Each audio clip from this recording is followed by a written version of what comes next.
myself as I was shaving yesterday morning. Shaving is one of the few times I get for any kind of reflection, so I was especially thankful that I had my new shaver. You know, one of those ones with 5 blades and a rotating head. I'm sure the result is much smoother and more comfortable than what I used to achieve with the 4-blade model I used to have, or at least that's what the advertising told me. Anyway, as I say, I was reflecting on my life. It has its challenges, you know, I won't deny that, but it's all good because I've pretty much got it all really, and it's all mine. I like the idea that the property I own, the property I have worked to accumulate, is mine to decide what to do with. Ownership of things and getting more things to own, that's the whole basis of our society. I was amazed at that guy speaking at that church meeting during the week. He doesn't seem to get that fundamental point. He was whittering on about something about, what was it? Leviticus, I think, where supposedly God made a rule that every 50 years would be a Jubilee year, and that any land that had been purchased had to be returned to its original owner. Well, I can't see that working. Where's the incentive for investment in improvements, after all? I've improved my land a great deal. The section has taken a lot of work, the lawn especially. Parts of it were quite mossy. The green of the moss was quite appealing, but moss really is a no-no in a well-kept lawn, so my neighbour says. So I spent a bit of time on killing the moss and searching on the right combination of brown top, Jones fescue and ryegrass to get a perfect lush lawn. Of course, the moss hadn't needed mowing, but that was one advantage, but the lawn looks so much better, I'm told, now that I've got rid of the moss. I fertilise regularly, and that's necessary for vigorous growth. And during the summer months, I make sure I water it well. Don't tell anybody, but I get a bit sneaky with the watering whenever summer water restrictions are in place. I cut short, I'm not sure if I should tell you, I cut short reading with the kids and put the sprinkler on. It's more efficient than standing there with a hose. And then I casually wander around the front yard and driveway, keeping an eye out, so that I can turn it off if anybody comes along. The result is really beautiful. I feel quite proud now when my neighbour comments on it. It all takes quite a bit of time because I have to mow it more often, and it's got more expensive because I've got to get a bigger wheelie bin for the greenways pickups. I've had to cut down quite a few trees too. They were shading the lawn. Well, there were areas you couldn't call lawn really, just big circles of dirt and drying, rotting leaves. I've taken up the veggie garden too. It was quite nice to grow things to eat, but really I've got no time for it, and it always looked so untidy. I thought it risked devaluing the property overall. Besides, ready-to-eat meals are so much more convenient. And so after all that, I've got a much bigger lawn now. And at first, the enlarged lawn would take quite a long, long time to mow. But I saw an advertisement for a ride-on, and I was convinced that it would be much more efficient. That particular model was quite pricey, but the salesman persuaded me that it had a superior brand reputation to the alternative. And I've had to go a bit slower on the mortgage repayments for a while. But never mind, the ride-on is really beneficial. And it takes so much less effort, saving me all that walking up and down behind the lawnmower. I've noticed that I'm not as fit as I used to be. I don't have quite much time for exercise. Don't have much time for exercise. So I saw on TV one of those, that 30 minutes a day on one of those vibrating things will melt all the way, all the flag away. So I whipped out the credit card and jumped in while they were still available. I think it arrives next week. I hope they bring it to the door so I don't have to lug the package from the letterbox. But if I rejiggle things a little, it can go beside the exercise bike and the rowing machine I don't use anymore. I'm managing the credit card, and I'm making it work for me. I get air miles on every purchase on the current ones, so really every purchase I make is a step closer to the next holiday. I haven't got the holiday planned yet, It's a bit difficult because it's hard to justify taking time out of the business when there's the mortgage to pay as well, and the kids' sports and extra tuition and music lessons and clubs to pay for. Perhaps once I've got enough air miles accumulated, I'll swap the credit card balance onto one of those new low-rate cards. And I may need to up the limit at the same time, so I've got enough headroom for emergencies. I had an emergency the other week. I cut my thumb quite badly. I was hunting in the back of the corner cupboard in the kitchen. We've just had new joinery put in. The last kitchen was so 1990s. And we saw stuff we loved on that Reno show and just had to have it. But we haven't had time to sort out everything into the new cupboards properly yet, what with work and kids and whatnot. So everything is in a bit of a jumble. So anyway, I was hunting around the back of one of the cupboards looking for that special slice of it. Does the beans just perfectly. I managed to get past the set of utility knives okay, well they were still safely in their packaging from when we bought them last year. I was just feeling around the back behind the mandolin when, ouch, my knuckle ran across the blade of the food processor. Well, it wasn't the blade for the current one, that was where it was supposed to be, in the box with the machine itself. This was the blade for the one that we used to have, still have but used to use. Well, someone suggested we give it away. It's still quite serviceable really, but you never know when it might come in handy. My knuckle was bleeding quite a bit. The cut was quite deep, it looked like it might need stitches. So I had to race off to accident and medical to get it seen to. And it's just as well, you see, I had my credit card.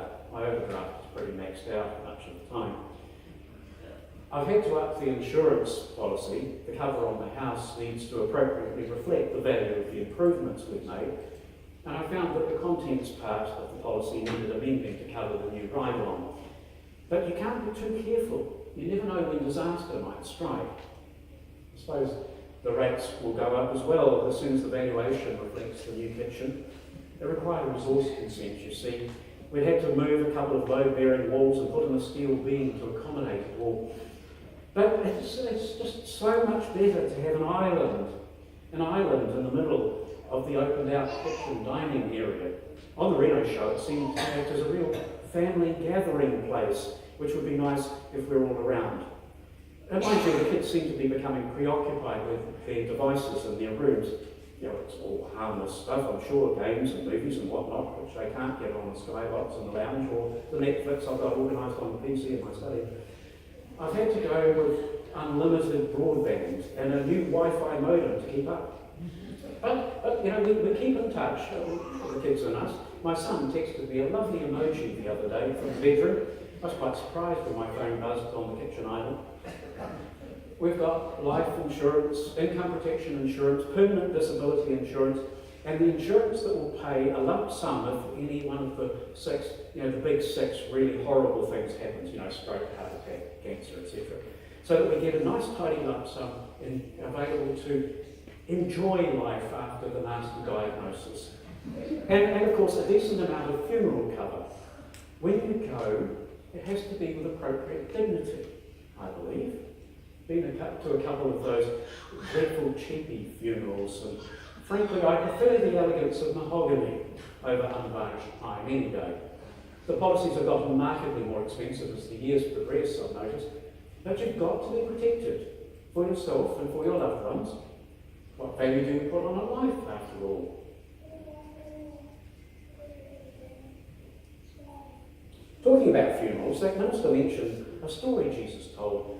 In the story, a man stored up heaps of grain, but the issue was that all that grain was going to be no use to him when he lost his wife.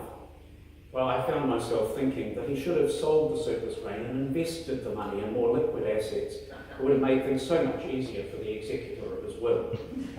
But apparently the point was that the man was selfish when he should have instead had an attitude of generosity towards God. I wouldn't call myself selfish, really. It's just so hard to find anything spare. Because actually everything's gotten so expensive these days. I guess it wasn't like that in Jesus' day. Just getting the kids involved in sports and things mounts up. I was thinking about that the other day as we headed out the door. My wife had to take our daughter to swimming lessons and was then going to meet us across town for half of our son's rugby game before picking daughter up from swimming to take her to her violin lesson.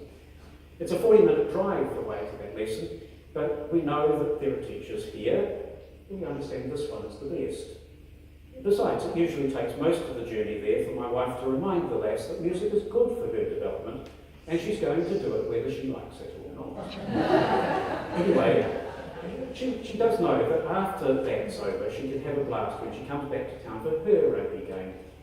There would have been no issue at all for her to have been playing in the same club as our son, but I didn't like the uniform colour on her. Clashed terribly with her ginger hair and it made her freckles more prominent. And who wants that? Who wants to foist that humiliation on their girl?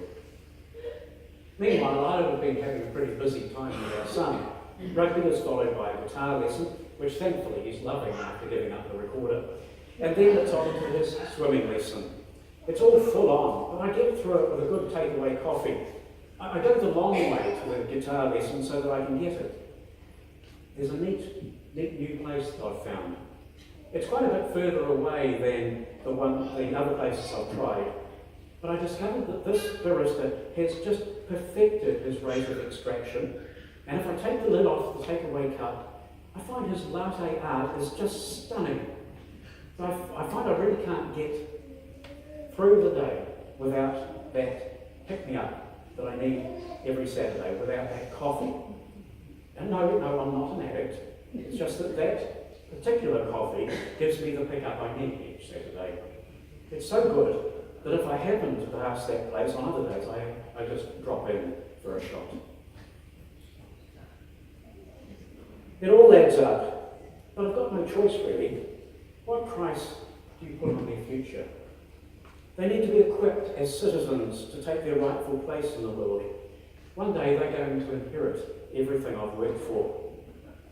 That great speaker at the church meeting I mentioned, he said that the piece in Leviticus, or wherever it was, said that the whole idea of the 50-year Jubilee was that the land must not be sold permanently because the land belongs to God. Well, that's all very well in some sort of airy-fairy spiritual sense, but it has no practical value as a way of thinking. Realistically, my land, my things are mine. I've worked for it, and it's all mine. Other than most Sundays, I don't go to church meetings that much. I've got far too much to do, keeping my business afloat, keeping my family together and so on. And besides, who want to go to church when the things they talk about are provocative topics like that? That fellow said something about adopting a lifestyle of simplicity. He said he wasn't talking about a forced poverty, nor suggesting that we all have to renounce possessions. He said that God is creator who gives abundantly, and that we can rejoice in and enjoy his gracious provision. He was advocating a life that is firstly focused on one thing, on the purposes of God, a life that therefore holds lightly to possessions. He said that we are trapped in a maze of competing attachments, that one moment we make decisions on the basis of sound reason, and the next out of fear of what others will think of us, that we crave things we crave things we neither need nor enjoy, buying things we do not need with money we do not have to impress people we do not like. He said that we should take exception to the way people are valued by what they can produce or what they can earn or what they have. He said that by focusing on God as our centre, we would no longer lust for position or power. We would cease from showy extravagance. We would make our goods available to others. We would no longer find our security in assets. That minister said that Jesus placed a strong emphasis on the spiritual dangers of wealth. But I don't see it like that. My lifestyle is quite normal. It's what's expected in our society. I don't know about the spiritual stuff, but I am a practical person. Imagine what would happen to the economy if people stopped buying stuff. Jobs would disappear, incomes would fall. What would people do all day? If people stopped buying stuff, my business would fail, and I'd have nothing to live on and nothing to pay the mortgage with.